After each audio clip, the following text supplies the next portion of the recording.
was the most interesting part of the project that you worked on, and why?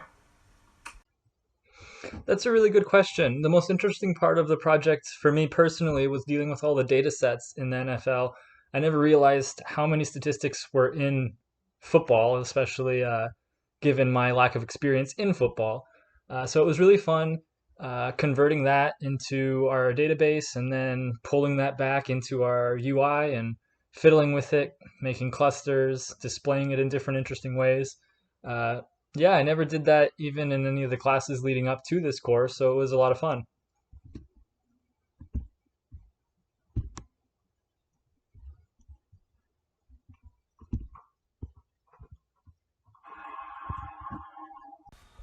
If you had this project to do all over again, what would you do differently, and why?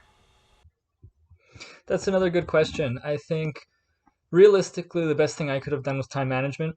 I have, like everybody else, a life outside of school, which makes it very hard to keep motivated, especially when money isn't coming in from school per se. So I definitely would have set a schedule for myself.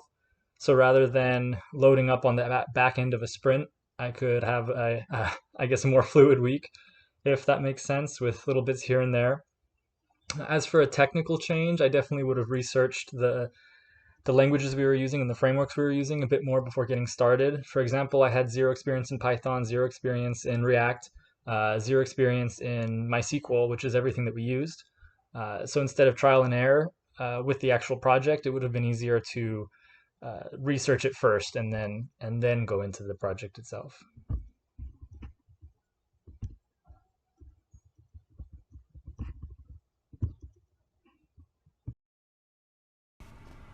How did you personally deal with the scope and uncertainty associated with this project?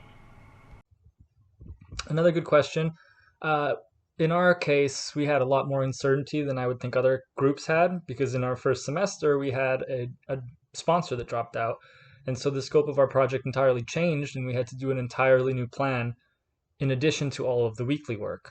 And the way we handled it in this case was just spending more time on it. Unfortunately, it wasn't the best solution for us, but we had to get it done, or else our grades would have suffered.